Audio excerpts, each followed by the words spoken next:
Bueno, podemos seguir ahora concretamente con el caso de Chihuahua. Creen que la revolución, la segunda etapa aquí, la revolución villista, correspondió a esa segunda etapa.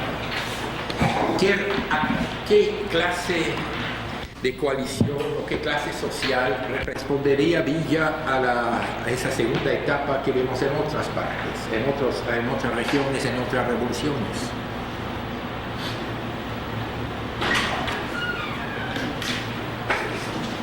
Iniciar, lanzando dos tres ideas ahí. Generalmente se ha considerado, y así a primera vista parecería que así es, que el villismo es como una segunda oleada social en la revolución, en la que se incorporan sobre todo sectores, por decirlo de alguna manera, más desposeídos en la revolución. Los vaqueros de las haciendas, mineros, ferrocarrileros, que sin haber estado ausentes totalmente en la primera fase, quizá no eran los que le dieron el signo fundamental.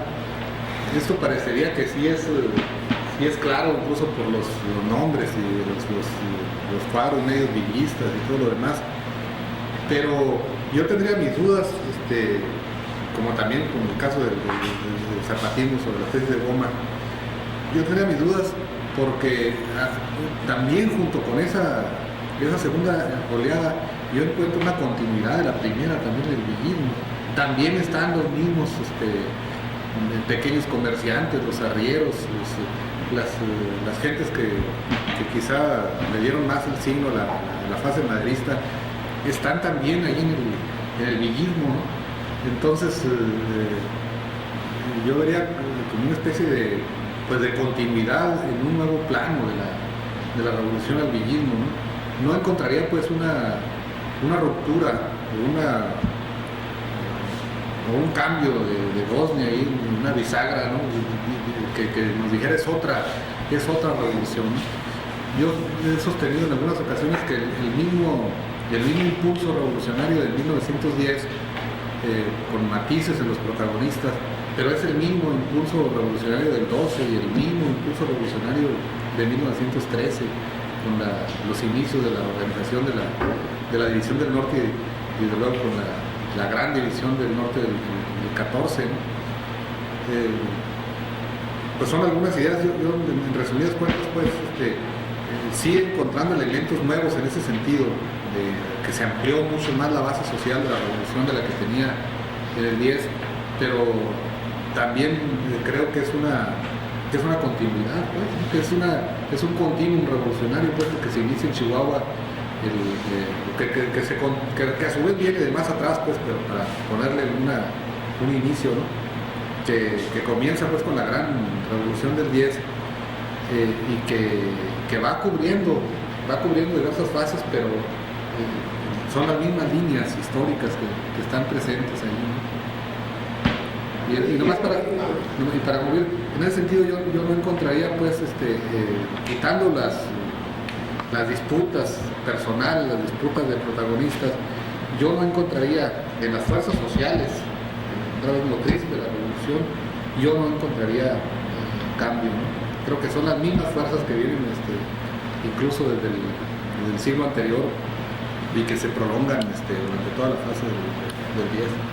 Yo dijeron ahí, porque yo creo que sí hay personajes y sectores que marcan continuidad, pero hay un relevo muy claro. Además, yo quiero aquí mencionar que a finales del 13, lo que había sido el componente principal del orozquismo se queda en Estados Unidos y algunos dirigentes retornan al país, pero la inmensa mayoría de los sectores populares, de dirigentes medios incluso, se quedan en Estados Unidos. Creo que este es un elemento que sirve mucho para explicar también el porqué de estas discontinuidades en Chihuahua. Yo creo que la frontera fue un resumidero, bueno, no un resumidero en el sentido, mejor dicho, un puente es más correcta esa palabra, es un puente por donde se desplazan contingentes y personalidades que se evaden del momento. Entonces ahí se pierden continuidades. En 1913, viendo los expedientes de Fort Bliss, encontramos nosotros miles de mexicanos que quedan ahí en un campo de concentración y de los cuales la inmensa mayoría no regresa al país a integrarse. Incluso entre los dirigentes medios yo encuentro muy pocos casos que se reincorporan a la revolución. En cambio, lo que sí es muy claro es que a finales de 1913, cuando se empieza, bueno, no a finales, a mediados de 1913, cuando se empieza a reagrupar las fuerzas en contra de Carranza, los contingentes que primero aparecen organizadamente ni siquiera son los que dirige Francisco Villa, sino los que dirige Maclovio Herrera y Manuel Chao en el sur del estado. Y son contingentes que se han enfrentado a los Rosquines, precisamente. Esas son las fuerzas que van a componer el ejército villista inicial. Y bueno, ya para concluir, yo lo que encuentro en el villismo, en base a la pregunta que usted hace inicialmente, es que en un aspecto sí se parece a la segunda fase de otras revoluciones en cuanto a la destrucción de la clase capitalista. Si alguien en todo el país expresó un odio de clase a los terratenientes y a los capitalistas, fue Francisco Villa. Y en ese sentido, en ninguna otra parte del país se dio el golpe, se dio la forma de golpear tan duramente a la clase dirigente de la economía del país como aquí en Chihuahua. Pero en el aspecto ideológico, yo encontraría elementos que no armonizan con la segunda fase de otras revoluciones y que yo quisiera ahorita comentar en otra intervención para no acaparar. ¿Quién más quisiera decir algo? Bueno, yo sí encuentro mucha similitud entre esta segunda parte de Villa en función a Huerta. Es decir, Huerta es la contrarrevolución, se amenaza como la contrarrevolución. El poco espacio ganado durante la época maderista es percibido como un peligro por Huerta. Eso es un elemento. Villa es ahí el desagrado, el que encabeza el desagrado, el que trataría de recuperar lo que hubiera de recuperar en la etapa maderista, pero también el que encabeza ese sentimiento de insatisfacción por los límites que el propio Madero le puso a su gobierno. En ese sentido, una etapa más radical de la revolución, no muy clara, pero más radical en ese caso.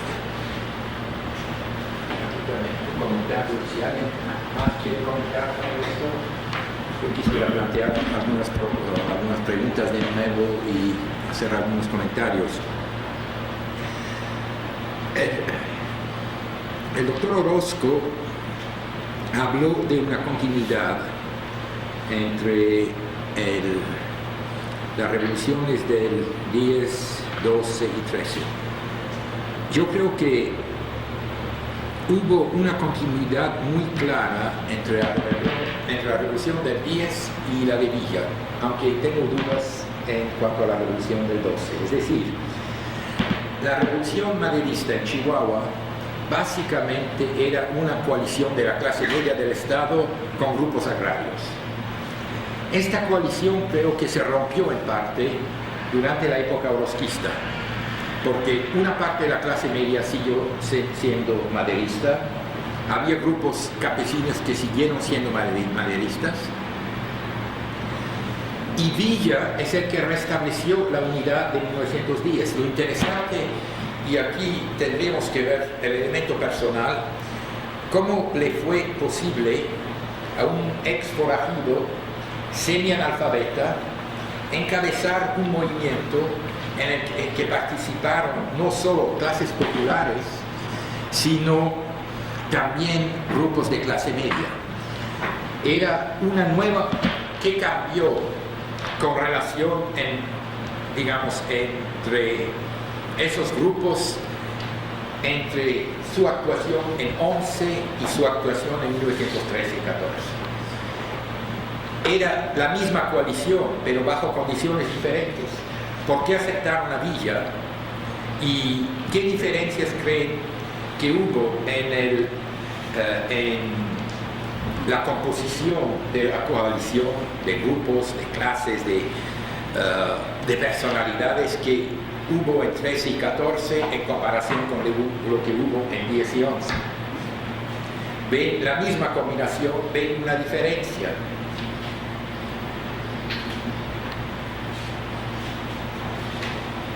Yo lo que encuentro a nivel de los cuerpos campesinos que se integran al villismo es la ausencia de dirigentes medios tan formados como se dio en la etapa orozquista.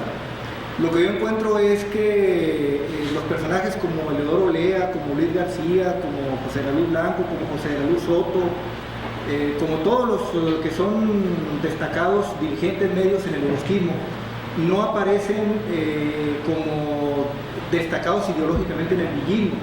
Más bien yo lo que veo en el villismo son dirigentes medios muy valientes, muy audaces, muy resentidos, muy disciplinados, pero sin una formación ideológica, lo cual no quiere decir que el villismo no haya tenido su ingrediente ideológico. Yo creo que a niveles de dirección superior sí existe ese componente, pero en el ejército villista no aparece, más bien como que son elementos de una gran cualidad militar, como el mismo Villa. Y creo que eso es precisamente esa posibilidad de Villa es lo que permite que se ponga al frente. O sea, la pregunta que se está haciendo, porque en ese momento lo que se necesitaba era alguien que pudiera combatir a Huerta, y el que lo podía combatir pues era Villa, un militar nato, ¿verdad? Que está rodeado de una gran cantidad de elementos medios muy valientes y que además tienen una gran formación que les permite enfrentarse militarmente a otra fuerza.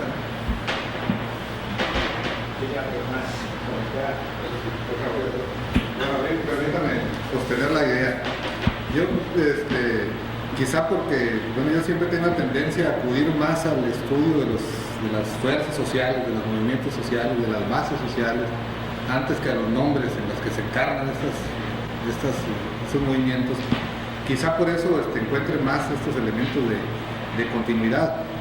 No interesa tanto, como dice Jesús Vargas, el que en 1910 fuera un nombre y en 1912 o 1913 fueran otros nombres, incluso muchos nombres distintos, ¿no? Lo que a mí me llama más la atención, me preocuparía más, es por desentrañar, por examinar estas fuerzas sociales que están atrás y que se encarnan en la Revolución Mexicana. Es prodigio en ese sentido, ¿no? Los nombres cambian y se trasladan, y hay, sobre todo aquí en Chihuahua, hay gente que está en una facción hoy y el próximo año estará en otra, la revolución en ese sentido no puede plantearse así como que cada facción tenía muy bien determinadas sus posiciones y sus líneas ideológicas y políticas, ¿no? Hay muchísimas vicisitudes, muchísimos elementos de carácter personal, de rivalidades, en fin, que hacen que ahora encontremos a una gente aquí y después lo encontramos en otra fracción. Yo creo que en 1913 estaba muy reciente la guerra civil, pues, que se produjo con la insurrección magonista orozquista, y es natural que buena parte de los cuadros dirigentes quedaran, de los conocidos cuando menos, quedaran fuera. Pero yo me pregunto, bueno, y los miles y miles de gentes que directamente participaron o que de alguna manera apoyaron la revolución orozquista, ¿dónde quedaron? Creo que esa base social es la misma, es que no hay otra en Chihuahua, ¿no? porque si no, yo creo que si no, a mí me parece que si no tenemos un criterio tan seguro como puede ser este, nos vamos a quedar con una revolución de cabecillas, ¿no? Con una revolución de nombres que desde mi punto de vista nos lleva a un terreno muy pantanoso, porque ya caeríamos pues en explicar el conjunto de la revolución, la direccionalidad histórica de la revolución, pues en motivaciones así puramente personales y en rivalidades, ¿no? Pero es lo importante, ¿cuáles son los intereses que están atrás de los movimientos? Y bueno, si yo examino las bases sociales, examino los pronunciamientos políticos, los encuentro en el 10, quizá menos en el plan de San Luis Potosí, porque bueno, es un plan sobre todo político, de recambio en el Estado, pero en el plan del Partido Liberal, el 6 y en el del 11, y en los documentos que salen de aquella época, los encuentro en el plan del empacador, los encuentro en los documentos de la Convención Revolucionaria de Aguascalientes más adelante, y en la propia Constitución del 17, ¿no? O sea, digo, eso es lo que a mí me revela, pues, que estamos en presencia de alguna verdadera revolución que tiene motivaciones mucho más hondas que las que nos pueden mostrar la diferencia de carácter entre Villa y Obregón o cualquier otro tipo de elemento de este corte, ¿no? Estoy de acuerdo con el señor Orozco y agregaría un elemento aquí que me parece muy importante para esta segunda etapa de 1913 sobre todo.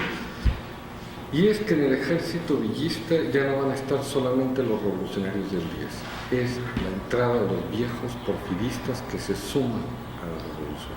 Es decir, partes del viejo equipo porfirista, Adán Ángeles, Amaya, en fin, todo un grupo de antiguos porfiristas que ahora frente a Huerta sí ya están dentro de las fuerzas revolucionarias. Ahí parece que se vinculan muy directamente con el proceso ya general que ha abierto este periodo maderista. Es decir, esa apertura de las expectativas democráticas que abre Madero, esta caja que destapa Madero así de las expectativas democráticas, que en un segundo momento van a ser fundamentales, que ya no van a ver nada más los viejos revolucionarios, sino que muchos de ellos se van al exilio y su lugar es ocupado en parte, no sustituido, pero sí ocupado por viejas gentes del grupo porfirista, que ahora se suman y le dan un componente muy novedoso a la revolución. Sí, yo insisto también, el asunto es que tenemos que pensar en cuantitativamente de qué estamos hablando en 1910-1911. Estamos hablando de un contingente de unos cuantos miles de revolucionarios. Y ese contingente de unos cuantos miles de revolucionarios va a mantenerse estable en los años siguientes y se va a enfrentar precisamente por su alianza con el huertismo. Porque aquí lo interesante, Víctor, es que los orozquistas no se zafan de la marcha de la historia en el momento en que surge Huerta, sino que los orozquistas mantienen una línea, que tú ya lo comentabas, y yo estoy de acuerdo con lo que tú explicabas, pero el problema es que la causa que va a impulsar a las nuevas fuerzas a movilizarse alrededor de Villa son diferentes a las que iniciaron la revolución. Sí, o sea, es Huerta, o sea, es un golpe militar contra el maderismo que va a movilizar a sectores. Por ejemplo, mientras Orozco se levantó en marzo de 1912, los contingentes irregulares que se sumaron al ejército federal permanecieron al margen. O sea, no es hasta 1913 cuando estos contingentes se desprenden del huertismo y empiezan a luchar contra Huerta y contra los orozquistas. Y estos orozquistas que siguen en alianza con Huerta van a ser derrotados en Ojinaga, y es a lo que yo me refería ahorita. La mayor parte de este ejército va a quedar del otro lado. Y yo no encuentro, salvo el caso de Joseína Salazar, y algunos otros orozquistas. Sí, pero Carabeo con Zapata, no con Villa, o sea, Carabeo fuera del Estado. Lo que no me convence es el enfoque así lo que yo busco es esta dirección de la revolución. ¿Dónde están, pues? ¿No? Bueno, pues yo precisamente me estoy refiriendo. Yo precisamente me estoy refiriendo a motivaciones. Yo no estoy hablando, por ejemplo, de que sea en función a personalidades, como aparezcan los nuevos contingentes después de que Huerta da el golpe de Estado, sino que la motivación que movilizó inicialmente a los orozquistas fue la lucha contra la dictadura. Y bueno, sí, de acuerdo, todo lo que se condensa en el plan del Empacador y en el plan de Santa Rosa, pero en el momento en que Huerta da el golpe de Estado y Orozco, en base a una negociación poco estudiada, ¿verdad?, que tiene mucho contenido, acepta la alianza con Huerta, en ese momento el orozquismo queda fuera de la historia, o sea, fuera de la historia de la revolución por haber aceptado esa alianza. Y los orozquistas que siguieron apoyando la alianza con Huerta también quedan fuera, o sea, van a entrar en contradicción con las nuevas fuerzas que están surgiendo. Y fuerzas o grupos revolucionarios, dirigentes revolucionarios que apoyan eso. Pero eso no le quita fuerza al argumento mío.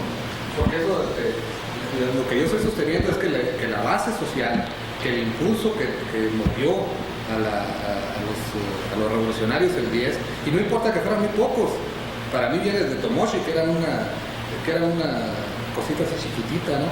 O viene de los de Yepómera, en fin, o de los magonistas en el 8, en fin. O sea, yo digo que esa continuidad social es lo que le da lo que nos puede dar una visión clara sobre lo que sucedió en la Revolución Mexicana. La pregunta no se refería a bases sociales, la pregunta se refería a continuidad entre los tipos y villismo. Continuidad entre las fases de la revolución. No, la pregunta del doctor Castro fue concretamente continuidad entre los tipos y villismo. Así la estamos hablando. Ahora que...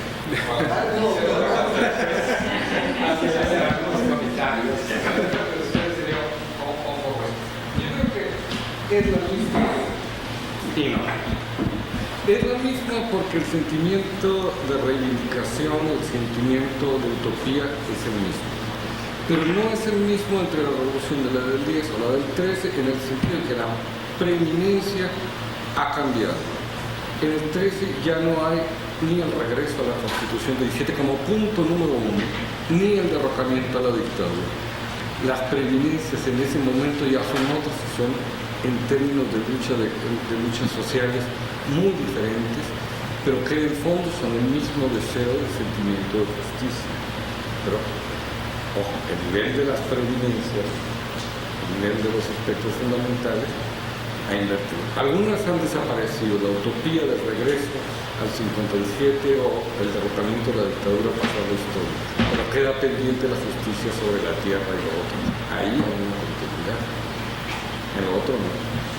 También hacer algunos comentarios. Primero, estoy muy feliz que vemos que digo, está todavía toda la discusión aquí. Yo quisiera hacer creo que hay una diferencia fundamental entre el villismo y lo que hubo antes, no por su composición social, que era la misma alianza de clase media y grupos campesinos, sino por un factor sumamente diferente, y era que el Estado villista, en contraste con el Estado que se formó bajo González, era un Estado diferente, mucho más rico. Lo que Villa había hecho, que ni hizo González, ni hicieron los orozquistas, es confiscar las haciendas. Es decir, era un Estado con enormes recursos que nadie había tenido antes. Y el apoyo que obtuvo Villa, también en mucho sentido a costa de los orozquistas, algunos se refugiaron, algunos siguieron con Orozco, muchos perdieron su base popular, porque Villa es la primera vez, digamos, desde que empezó la revolución en Chihuahua, donde alguien dio algo a las clases populares. Estaba repartiendo carne vendiendo carne a precios baratísimos.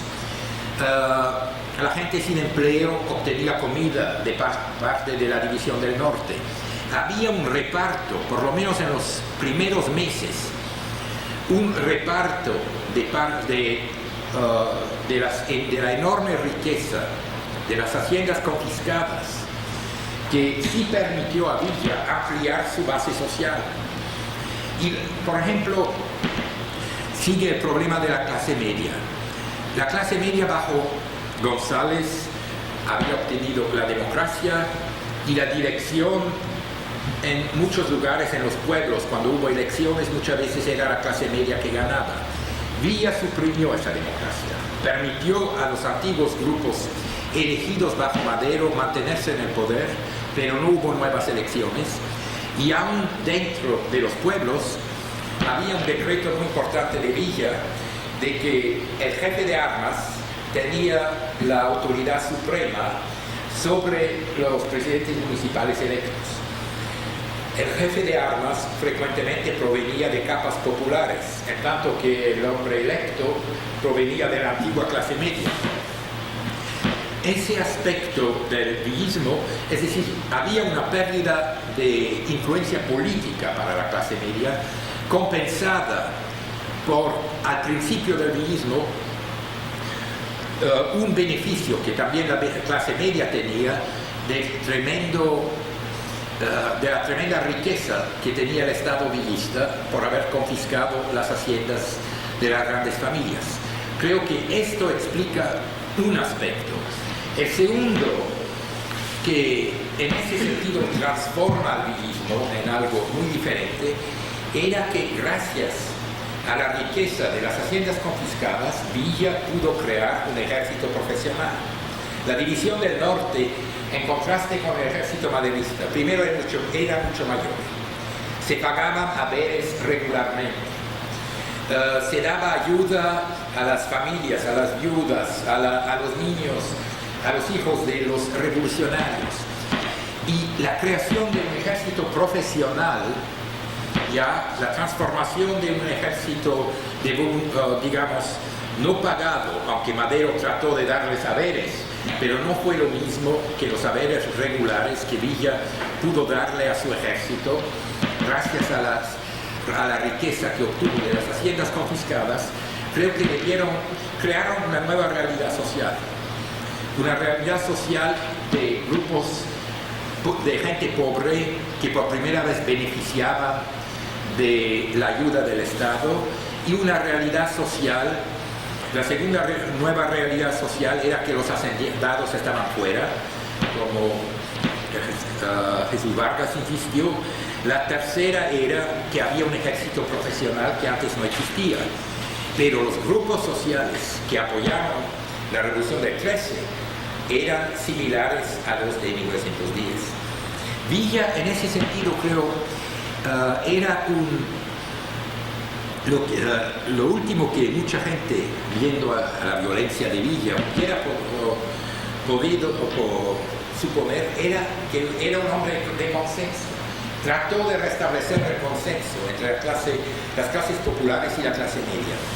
Uno de los episodios para mí más significativos, que un poco dan una idea de la mentalidad de Villa, es algo que cuenta en sus memorias Silvestre Terrazas. Cuenta cómo las viejas casas de la oligarquía de Chihuahua fueron ocupadas por gente del campo, muy primitiva, dirigentes villistas, que casi sin educación. Tomaron los libros muy valiosos de las bibliotecas de la élite y las empezaron a quemar para hacer lumbre. Había pianos y los niños estaban jugando con los pianos, metiéndose arriba, en fin. Decía Terrazas en sus memorias que cuando uno pasaba cerca de esas casas, había una cacofonía loca. Y le habló a Villa, y Villa entonces dijo: vamos a confiscar todos los libros y mandarlos a la biblioteca municipal, y confiscar todos los pianos y mandarlos al Conservatorio del Estado. Y es lo que se hizo. Vinieron grupos de soldados villistas, se impusieron a los nuevos ricos, si se quiere, les quitaron los libros, los pianos, es decir, eso era un respeto a la mentalidad de la clase media, educada. En ese sentido, Villa mostró un respeto por esos valores que obviamente le valió un apoyo de la clase media. Lo hizo en otros terrenos también. Otra cosa muy interesante y significativa de Villa: entra a Chihuahua. Toda la gente espera que va a haber un masacre. En vez de esto, hay una amnistía. Ahora, hubo ejecuciones, pero con todo lo que vemos en esa primera etapa, muy pocas. Nada comparable a la guillotina de la Revolución Francesa, nada comparable a los fusilamientos que realizaron los bolcheviques, ni comparable con las ejecuciones que Fidel Castro realizó en Cuba. Lo primero que hace Villa al entrar es una amnistía. Y si bien fusila prisioneros, y especialmente prisioneros orosquistas, los que no se oponen, no les pasa nada. Y eso es muy diferente de Rusia, muy diferente, digamos, de Francia. Y con esto Villa logra ganarse un apoyo bastante importante de la clase media del Estado y restablecer la coalición que tuvo Abraham González. Creo que esto fue, por lo menos en los primeros meses, un aspecto muy importante. El aspecto ideológico, sí hay una diferencia importante. Yo creo que aquí Jesús Vargas subrayó un punto muy interesante. Vemos los magonistas, los dirigentes magonistas eran ideólogos, muchos de ellos tenían una ideología.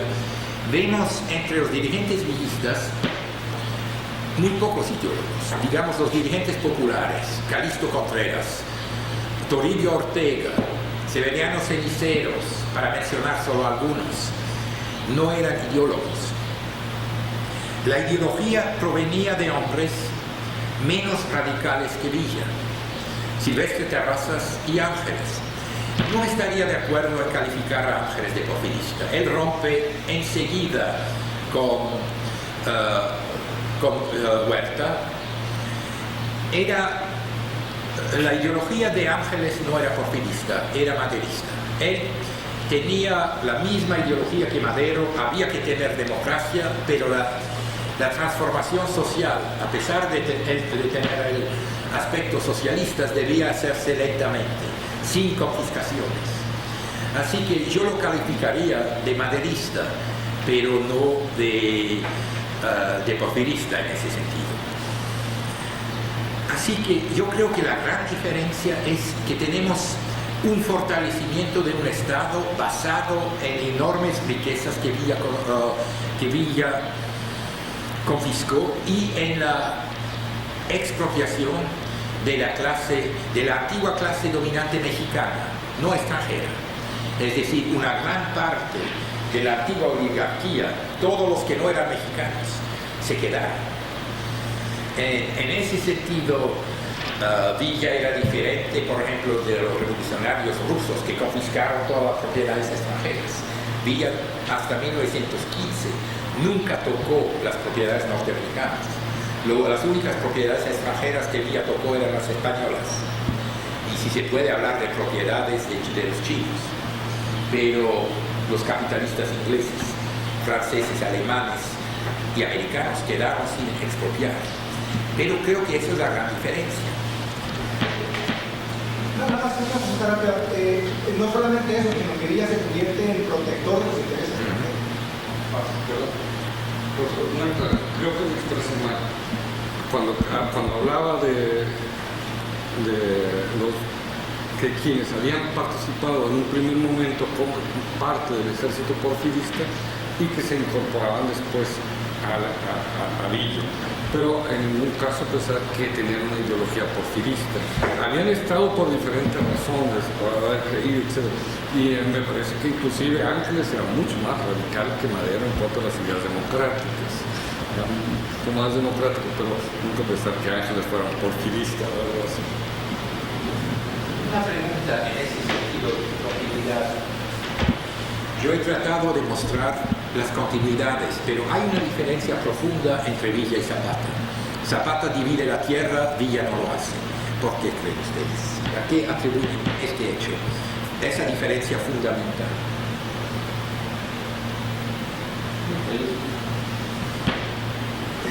Bueno, sobre ese asunto es muy ilustrativa la reunión que tienen Villa y Zapata en Xochimilco. Lo que yo he encontrado ahí es que, en primer lugar, ellos, en su formación como líderes, tienen muy pocas coincidencias, tantas que no se pueden comunicar. La reseña de esta entrevista es entre dos mudos que hablan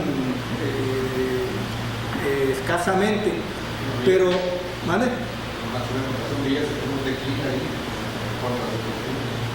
¿Sí?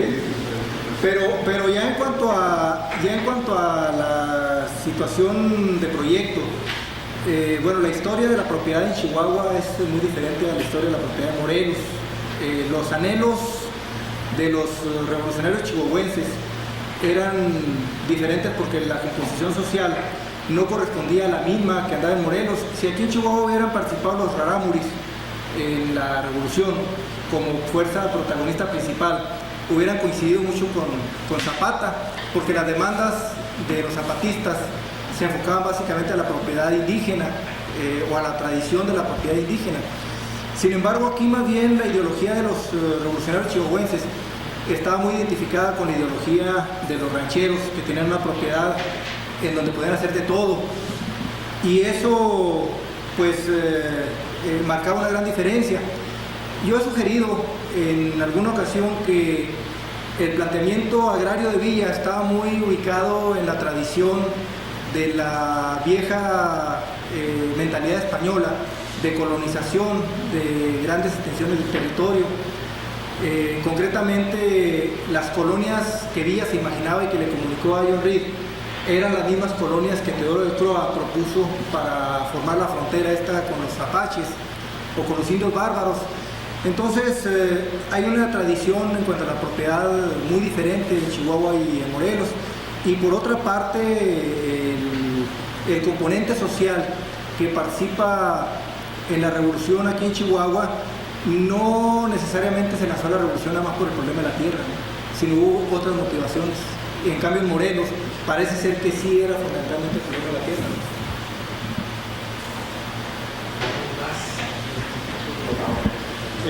Quizás algo que había que tomar en consideración era que un aspecto que podría ser insustancial, pero creo que en estos momentos revolucionarios es interesante, y es que en Morelos la densidad de población y la productividad de la tierra es totalmente diferente, radicalmente diferente a lo que parece en Chihuahua. Quizás alguien con 5 hectáreas en Yautepec vivía maravillosamente bien, pero en algunas regiones desérticas de Chihuahua pensar en 5 hectáreas a lo mejor ni siquiera le daba para comer. Doctor, en Valle de Allende me encontré el caso de un dirigente agrario que andaba queriendo repartir una hacienda de los Maines. Entonces Villa manifestó su disposición de mandar a fusilar a ese agrarista. Y aquí aprovecho para manejar el otro elemento que usted ya ha planteado en otras ocasiones, ¿no?, que lo han planteado también otros historiadores, sobre la táctica de Villa de no repartir las tierras para no quedarse sin revolucionarios, ¿no? O sea, en el momento en que Villa hiciera reparto, él calculaba que muchos revolucionarios se iban a dedicar a trabajar la tierra. Además, el otro elemento que también está planteado, de que los cálculos de Villa eran de beneficiar principalmente a los que habían andado en la lucha armada, ¿no? Entonces, si la repartía a los que no estaban peleando, era como traicionar un poco los intereses en primera línea que le correspondían a los que andaban rijándose. Estoy de acuerdo. Yo creo que si queremos examinar el proyecto agrario de Villa, se establece en 2 ocasiones. Lo primero es el decreto que él formula en diciembre de 1913. En ese decreto, cuando se expropian las grandes haciendas, se dice que al terminar, al ser victoriosa la revolución, las haciendas primero se devolverán las tierras que les habían quitado a diferentes comunidades, y había bastante de estas. Segundo, algunas tierras se dedicarían a sostener a las viudas y huérfanos y el resto se repartiría entre los soldados de la revolución. Y en otra ocasión, como usted lo mencionó, habla de las colonias militares. Es decir, tenía una idea clara y dos de esos aspectos, las colonias militares y la división de tierras entre los soldados, correspondía a una vieja tradición chihuahuense que data del siglo XVIII. La tierra se conseguía en respuesta a la lucha. Eso usted muy claramente lo ha formulado también en su obra. Los colonos militares, uno tenía que merecer la tierra, luchando por ella. Primero contra los apaches, y en el caso de Villa, contra Huerta, contra los grupos más conservadores. El segundo aspecto creo que lo formuló muy claramente Jesús Vargas, y se encuentra, hay una discusión muy interesante en la convención, ya no en Aguascalientes, sino cuando se reunió en Cuernavaca y en Toluca. Y allí Soto y Gama, en nombre de los zapatistas, plantea el problema de la división inmediata de la tierra. Y dice que deberíamos hacer una ley que inmediatamente se reúnan los pueblos y dividan la tierra. Y un villista le contesta, ¿cómo se imagina usted que vamos a hacer esto? Los que merecen más la tierra están luchando en el ejército, muy lejos de los pueblos. ¿Quién va a beneficiar de la tierra? La gente que quedó atrás y no está en el ejército. Y esto era la diferencia esencial entre el villismo y el zapatismo. El ejército zapatista, un ejército de guerrilla, siempre luchaba alrededor de sus pueblos. Entonces, dividir la tierra simplemente significaba que ellos luchaban para defender los pueblos. Pero un villista que estaba en Celaya y que, digamos, en Amiquipa se iba a dividir la tierra, bueno, la gente que se quedó iba a ser los beneficiarios. El segundo aspecto que no hemos tratado todavía y que creo que era esencial, aunque ya nos queda poco tiempo para ello, es que aunque hubiera podido dividir las haciendas, para Villa había dos problemas diferentes. El primero era que Chihuahua, en contraste con Morelos, tenía una población mucho más urbana y no campesina que en el caso de Morelos. Si se hubiera dividido la tierra, la población de las ciudades hubiera beneficiado un poco. En vez de esto, lo que hace Villa es repartir alimentos a gente sin empleo y, lo que es más importante todavía, en ciudades como Chihuahua, vender la carne a precio muy bajo. Y el tercer elemento, y casi más decisivo, es que necesitaba los recursos de las haciendas para financiar su ejército. Vendía el ganado, el algodón de la laguna, aún productos agrícolas a Estados Unidos para comprar armas. Zapata, aunque hubiera producido azúcar, no tenía mercado para él, porque podía vender algo en el DF, pero no era lo mismo que vender ganado a Estados Unidos. Entonces, el mantenimiento de las haciendas era un aspecto crucial para financiar la división del norte. A tratar la próxima vez de lo que hubiera significado la victoria de la convención, es un aspecto decisivo. Lo que la próxima vez quisiera plantear es, hemos visto hoy que Zapata y Villa, a pesar de diferencias, sí caben dentro de lo que yo llamaría la segunda etapa de una revolución, en el sentido que hicieron reformas radicales, eliminaron la antigua clase dominante, aunque en el caso de Chihuahua los extranjeros siguieron bajo Villa con todas sus propiedades y aún más poderosos que antes, y eliminaron al viejo ejército. Pero el problema de Carranza es mucho más complicado. Podemos ver a Carranza también como un representante de esa segunda etapa de la revolución o no, y en el caso de no verlo así, ¿por qué? ¿Cómo se explica el fenómeno carrancista y en qué difiere o no, y si difiere de otras etapas de la revolución? ¿Cómo explicarlo? Y este aspecto ya ahora no lo podemos tocar, estamos en la una, pero yo creo que esto es uno de los problemas más difíciles que nos plantea la revolución. Villa y Zapata conforman a esta segunda etapa, con diferencias y todo, pero Carranza, ¿en qué medida sí y en qué medida no? Nada más un pequeño comentario acerca de la canción de Villa en Chihuahua. Ahí los materiales que hay en el archivo de Estados Unidos me llamó la atención en los registros del Monte Piedad, que pasaba en la ciudad, que estaban desde el tiempo de Krieg, cuando en la etapa villista alguien le tacha arriba Montetío, le ponen popular. Le agregan ahí la nota popular y sigue para, siempre le ponen Montetío popular de cambio. Otra reflexión que he estado pues manejando a raíz de todo esto de la revolución aquí en Chihuahua y en México, y con lo que se está diciendo ahorita, es que las revoluciones, bueno, viéndola de otra perspectiva, tienen dos etapas.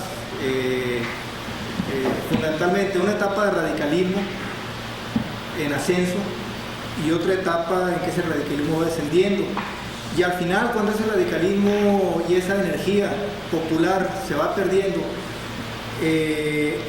quienes se benefician o quienes asumen o quienes toman el poder, pues son las fuerzas que están más experimentadas en cómo manejar el poder precisamente. Yo lo que veo aquí es que el carrancismo es una sustitución a las fuerzas sociales que habían hecho la revolución, es un desplazamiento, pero a la vez es el apoderarse de un proceso ilegítimamente. Y yo lo que encuentro es que el carrancismo,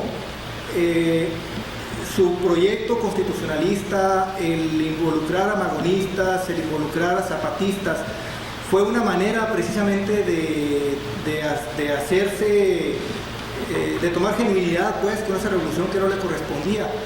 Yo creo que ninguna fuerza, a diferencia del villismo, el orozquismo, el zapatismo, yo creo que el carrancismo no posee elementos de continuidad con la revolución, sino con el porfirismo.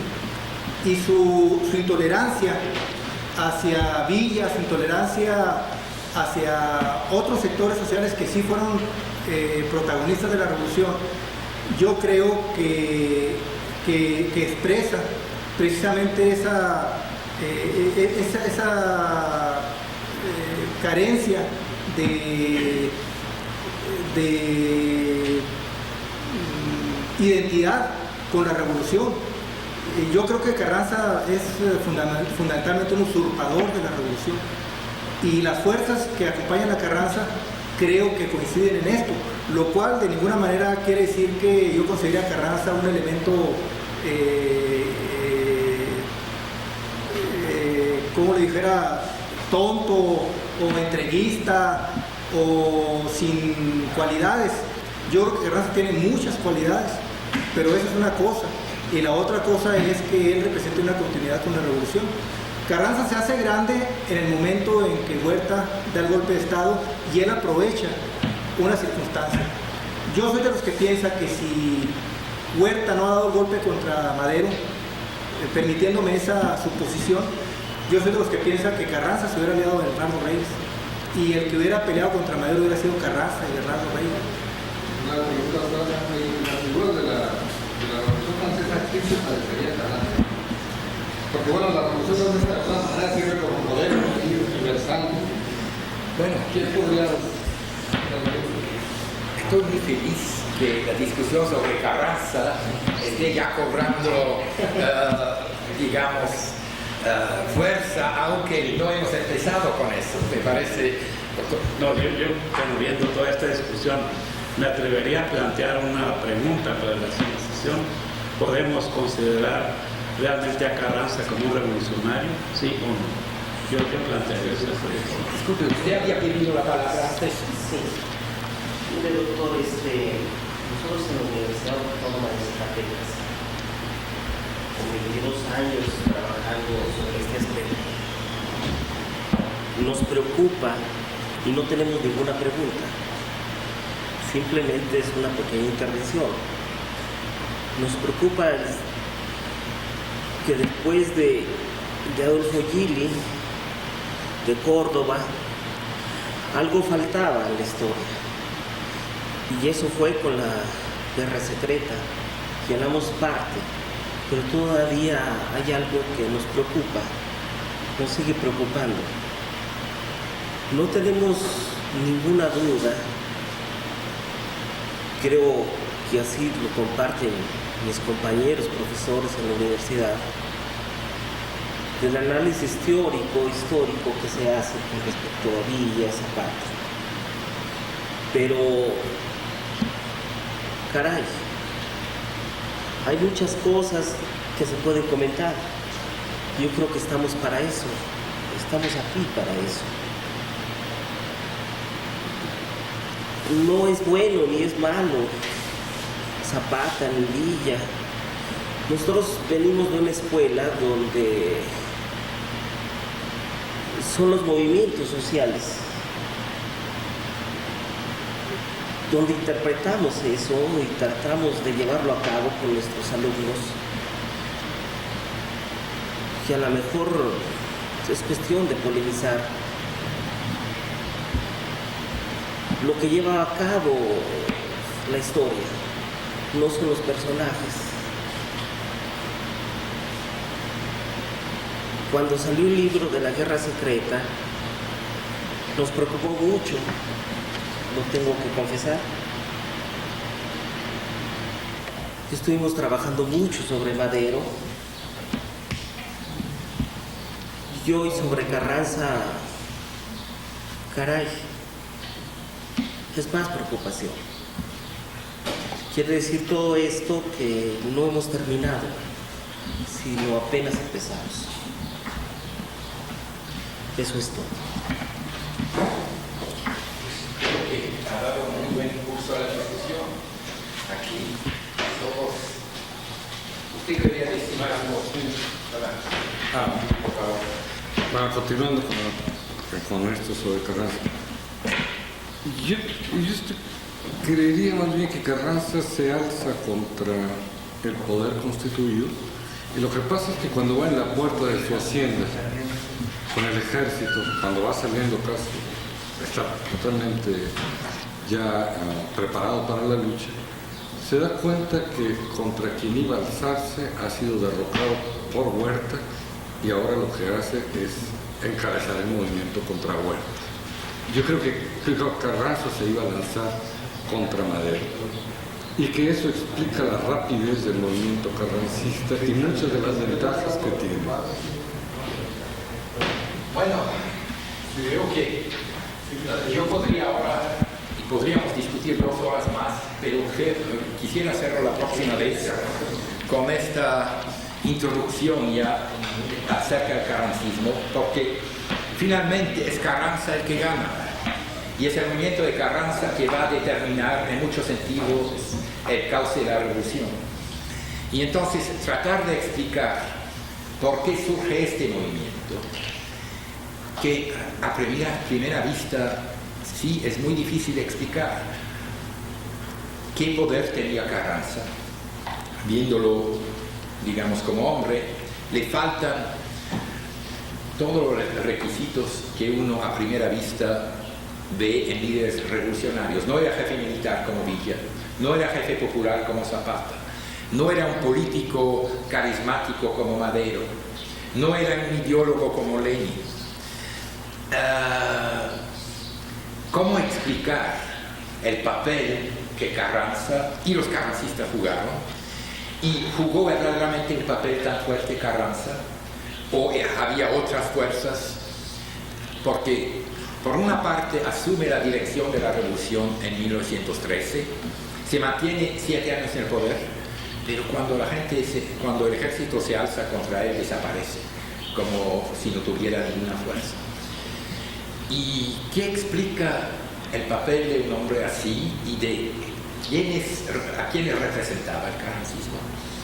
Una cosa más compleja aún y muy difícil de explicar Los intelectuales de izquierda, que en los años 20 tuvieron un papel importante en México, no venían ni del villismo ni del zapatismo, sino del carrancismo. Lo que todavía complica más la situación. ¿Cómo explicar estos hechos? Si simplemente le podemos, digamos, contrarrevolucionario burgués, ¿cómo explicar a un Heriberto Jara? ¿Cómo explicar? ¿Cómo? Exactamente, así que aquí hay una... por eso, por lo que ustedes dijeron, por esas preguntas, creo que va a ser el problema más complejo del que vamos a ver.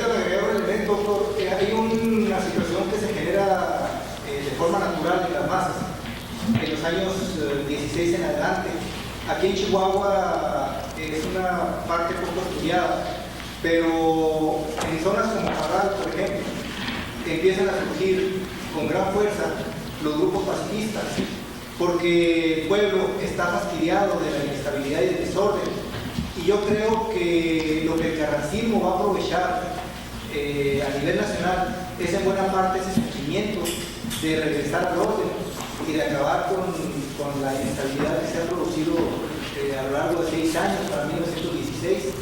Entonces, yo estoy totalmente de acuerdo en que no es precisamente Carranza, sino es un sector social, una clase social, la que va a aprovechar esa disposición de la sociedad a que se acabe la guerra. Creo que este factor... Pero yo voy a comentar que esas disposiciones no son naturales. No son naturales. No son. Bueno, yo me refiero a este caso natural en el sentido de que surge espontáneamente. Eso no lo indujo ni Carranza, ni lo indujo Obregón, ni lo indujo Calles, sino que la sociedad, de manera natural, de manera espontánea, vamos a decirlo de esa manera, empieza a buscar las formas para acabar con la inestabilidad. Y aquí lo único que agregaría es ¿por qué Parral? Bueno, una de las hipótesis que dejaría planteada, porque Parral es el sector obrero, es uno de los sectores mejor pagados de toda la República, ¿verdad? Y ellos sienten que se les está perjudicando en el desorden, ¿verdad? Porque no acaba de estabilizarse la producción. Bueno, creo que ahora tenemos un punto más de discusión.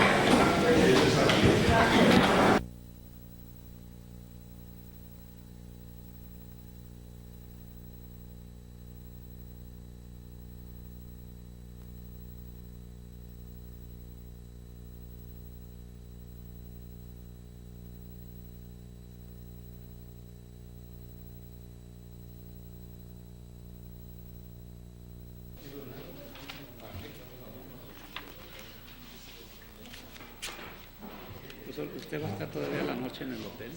Sí, ¿Sí? en la tarde, sí. Se va mañana a México. Muy temprano, sí. Bien, yo creo que podemos empezar esta última sesión del curso. De lo que yo quisiera tratar hoy, tratamos hasta ahora de los vencidos de la revolución, los que menos han sido tratados en la historiografía. Hoy quiero concentrarme en los vencedores. Y obviamente quiero empezar con Carranza y con el carrancismo. En la última sesión habíamos hablado de que en todas las revoluciones hay una segunda fase radical. Después de que la fase moderada de la revolución se acaba, viene una fase de cambios radicales donde las transformaciones políticas que se dieron en la primera fase son suplementadas esta vez por elementos más radicales que empiezan a crear cambios sociales muy profundos. La Revolución Francesa era la época de los jacobinos, cuando se expropiaron las propiedades de la aristocracia, cuando se eliminó físicamente a una gran parte de la aristocracia. En Rusia, esa segunda fase es la fase bolchevique, cuando de nuevo se expropia la tierra, se expulsa o se mata a la antigua aristocracia. Y en México hemos visto la última vez dos movimientos que conformaban muy bien con este aspecto de cambios sociales en la segunda etapa de la revolución, los zapatistas y los villistas, donde vemos la expropiación de una gran parte de las tierras. En el caso de Zapata se divide, en el caso de Villa los administra el Estado hasta la victoria de la revolución. Se expulsa a los hacendados, a una gran parte de la oligarquía local y regional, aunque no se expulsan a los extranjeros, excepto los españoles. Pero dentro de ese marco de una segunda fase de la revolución, hay un hombre y un movimiento que parecen no quepar, y esto es Carranza. Ni quería cambios sociales, en ese sentido era muy similar a Madero. No era demócrata, lo era mucho menos que Madero. Entonces, ¿cómo explicar? Primero a un hombre como Carranza y segundo a un movimiento como el de Carranza. El problema es tanto más difícil que en su personalidad Carranza tenía muy poco de los atributos que vemos en dirigentes revolucionarios de la segunda fase de la revolución en muchos otros países. No era un ideólogo como lo era Lenin, no era un dirigente militar como lo era Villa, no era un hombre carismático como Villa o Fidel Castro, si se quiere. No tenía su trayectoria política, no era la de un dirigente de las clases populares, sino más bien de un representante de las clases altas, de los hacendados disidentes de Coahuila. Ni había jugado un papel muy radical en la época porfiriana, había sido senador, reyista. ¿Cómo explicar su ascendencia en la revolución? Primero el hecho de que se convirtiera en el primer jefe y lo que es más difícil de entender, ¿por qué ganó? ¿Quiénes fueron las fuerzas que lo apoyaron? ¿Por qué resultó victorioso? ¿Y cómo se explica esa victoria? Y segundo, ¿a quién en fin de cuentas representaba Carranza? ¿Quiénes eran la gente que lo apoyaban? ¿Por qué logró obtener esa victoria? De nuevo, es tan diferente de otros que ganaron. Por ejemplo, en Francia, el que finalmente hizo que los aspectos más conservadores de la revolución triunfaran fue Napoleón, pero Carranza no era Napoleón. Entonces, ¿cómo explicar esa victoria? ¿Y cómo explicar cuáles fueron las bases sociales del carrancismo? No es, para empezar, algo muy fácil donde ustedes pueden decir, eso es, y aquí hay una respuesta. No la hay, no se ha investigado.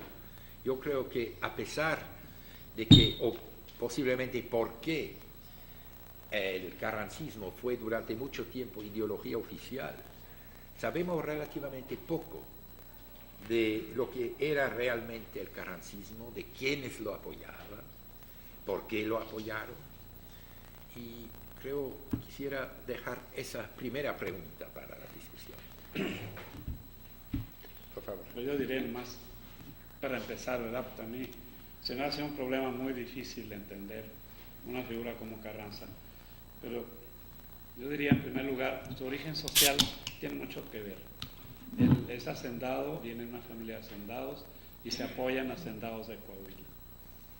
Y en segundo lugar, cierto sentimiento de frustración en Carranza. Él, tengo entendido que estudia abogacía y truena por problemas con la vista. No termina la carrera. Luego parece ser que se enamora de una hija, de una hermana de José Martí, y esta no le hace caso.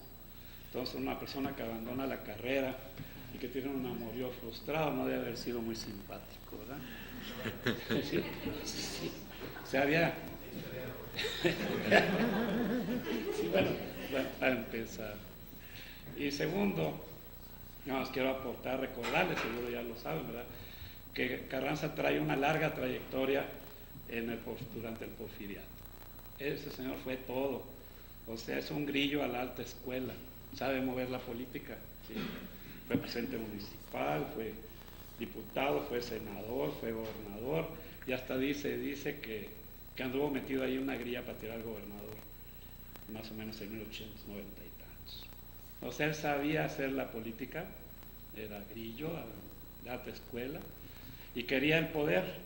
Yo sí creo que era un señor que buscaba el poder a nivel nacional, y además era extremadamente inteligente. Entonces, nada más para abrir boca, no se me ocurre otra cosa. Por favor.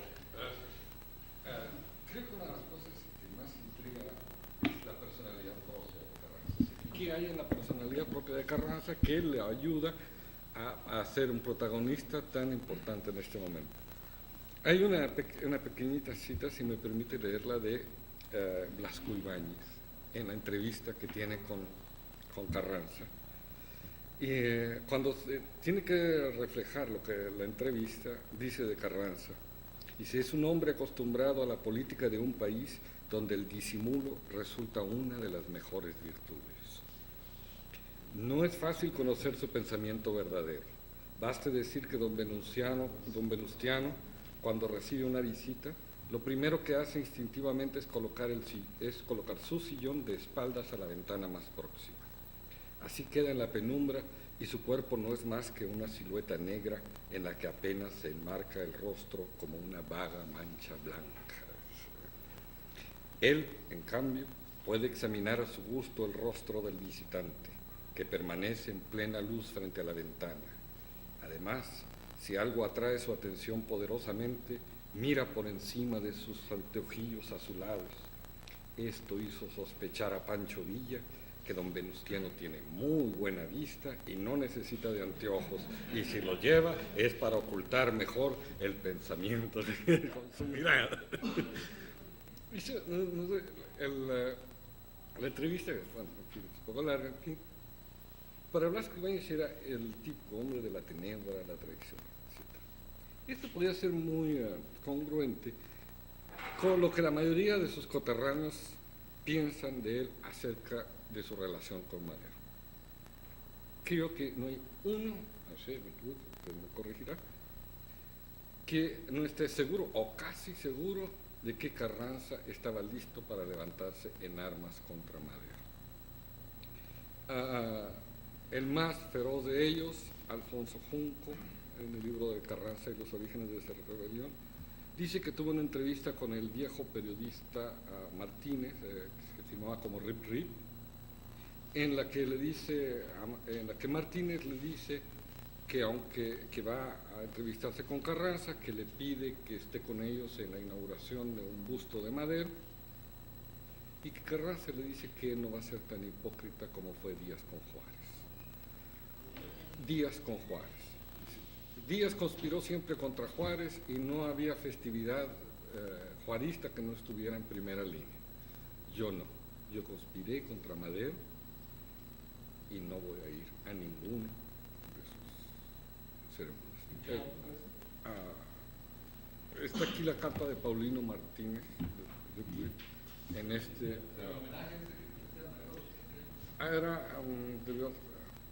te doy después porque está aquí en el libro la invitación que le hace Rip Rip, que entonces es el presidente del comité. No hay uno que dijera que no. Es más, algunos se atreven inclusive a dar la fecha. Dice, para el 31 de marzo de 1903 estaba la rebelión. No hay uno que lo defendía. Su propio secretario de Carranza dice que bueno. Y algún testimonio que nos queda por ahí al aire, como hubiera sido, por ejemplo, de los emisarios entre Carranza y Madero durante la época de la Decena Trágica, que nunca quisieron hablar sobre cuál fue. De cualquier manera, yo creo que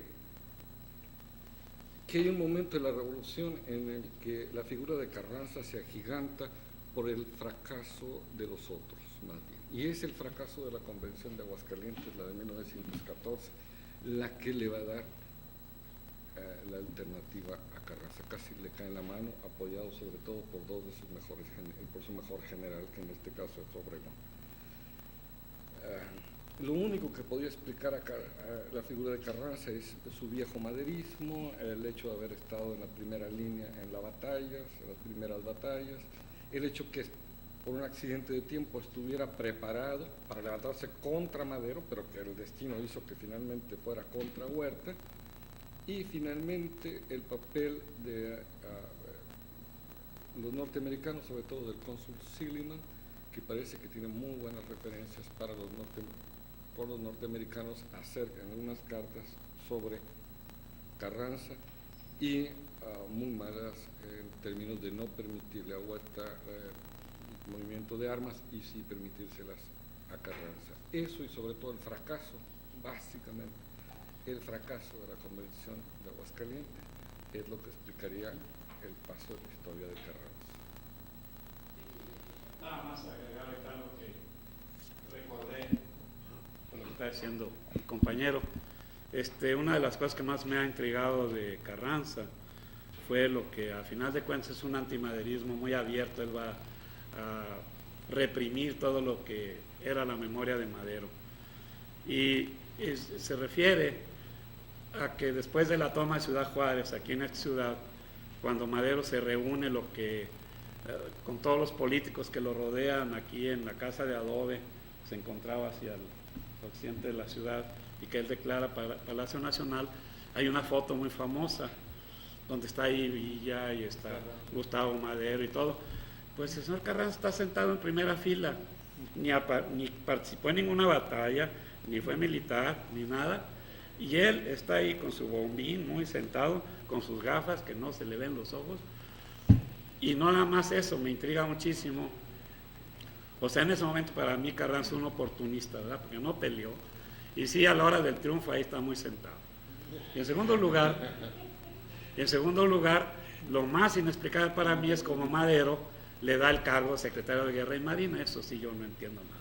Espero que el profesor me explique, porque yo no sé. Por favor. Bueno, yo también tengo ideas muy vagas sobre el asunto, ¿no? Pero, pues quizá, bueno, empezando por eso que dice Rubén, que ha sido siempre una incógnita, ¿por qué Madero nombra ministro de Guerra a Carranza?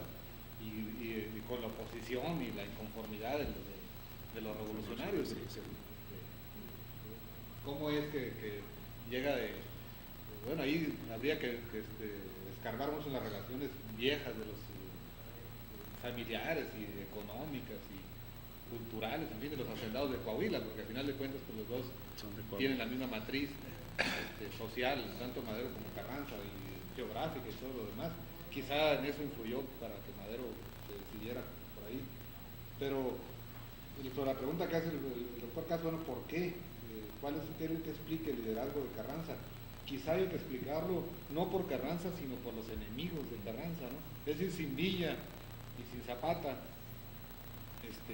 sin el peligro que representan los convencionistas, y en concreto Villa y Zapata, quizá Carranza nunca hubiera podido aglutinar en su torno a quienes, bueno, sí tenían un auténtico liderazgo militar y político, sobre todo a Obregón y a los demás generales que siguieron a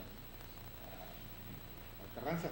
Yo creo que más bien ese grupo, la rivalidad con el villismo y con el zapatismo, sería lo que en un momento dado determinó pues que siguieran a un político de viejo